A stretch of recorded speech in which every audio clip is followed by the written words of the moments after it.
This diagram maps out a staggering musical footprint, over 12,000 individual songs spanning more than 20 languages. It represents the catalog of Asha Bhosle, recognized by Guinness World Records as the most recorded artist in music history. But if you look at the cultural landscape of mid-century India, this massive web of achievements is eclipsed by a single, monolithic presence, her older sister, Lata Mangeshkar. For decades, the most recorded artist on Earth was second best in her own living room. The sisters were pushed into the recording booth out of necessity. When their father died, 9-year-old Asha and her older sister Lata began singing and acting in films simply to keep their family afloat. By the 1950s, Lata had captured the industry. Directors viewed her pristine soprano voice as the gold standard for traditional, high-budget female leads. That left Asha to sweep up the remnants. Producers handed her the assignments her sister passed on: low-budget B-movies, background characters, and the villainous vamp roles that respectable heroines avoided. Trapped in professional obscurity, she was also navigating severe personal turmoil. She had eloped at 16, endured an abusive marriage, and eventually returned to her maternal home as a single mother. She was cornered. She either had to find a way to stand out or risk disappearing entirely. Asha recognized a hard truth. Competing directly with Lata on traditional melodies was a losing battle. The industry already had its perfect heroine voice, and it didn't need a replica. So she engineered a complete sonic departure. She spent years practicing to curate a vocal style that was aggressively different from her sisters, something earthy, flexible, and distinct. She actively claimed the musical territory the conservative establishment ignored. If a song required heavy breathing, a sultry tone, or an experimental rhythm, Asha took the microphone. Her vocal range expanded out of necessity.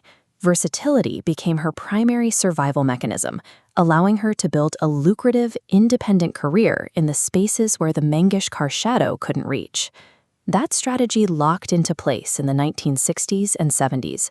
Working closely with visionary composers like O.P. Nayar and her future husband R.D. Burman, she infused Hindi cinema with Western rock, disco, and cabaret. When Burman first presented her with the frantic, highly westernized dance track Aja Aja, she balked, fearing the tune was too difficult to pull off. But she refused to let Burman change the music.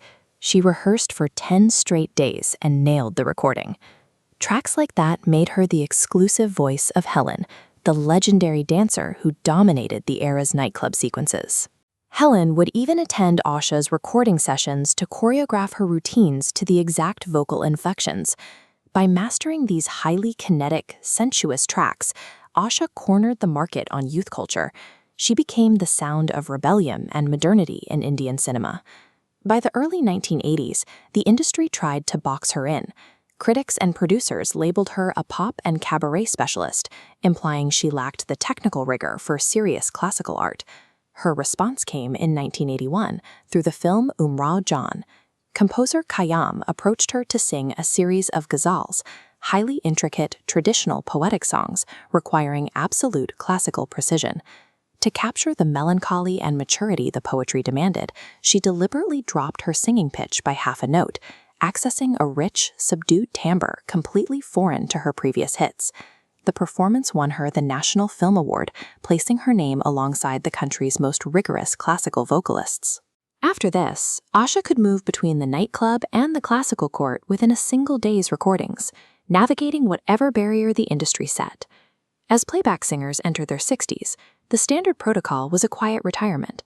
Asha ignored the protocol and started looking well beyond Bollywood. She teamed up with classical maestro Ali Akbar Khan to record Legacy, a private album of traditional compositions that earned her a Grammy nomination. She collaborated with British pop stars like Boy George, recorded with the American string ensemble Kronos Quartet, and fully embraced the 90s indie pop boom, releasing hit albums with electronic artists. This constant musical exploration kept her voice on the charts and in the clubs. Long after her contemporaries faded from the public eye, she was still introducing herself to entirely new generations of listeners. Her mastery of ghazals, pop, qawwalis, and rock defined a new archetype for playback singers. She had moved past imitating the status quo to defining the musical possibilities of the industry. By the end of their careers, the sisters appeared in public as peers, sharing a cultural status few others in Indian history had ever reached. Looking back on her career, she noted the difficulty of consciously carving out her own identity, expressing pride that her vast catalog of techniques simply became known as the Asha Bhosle style. On her 90th birthday, she performed a live, Broadway-style show in a Dubai arena, singing and dancing for the crowd. At the press conference, she firmly declared herself the last Mughal of the film industry. By the time of her passing at 92, she left behind a record of 12,000 songs, a catalog that continues to define the sound of Indian cinema for every generation.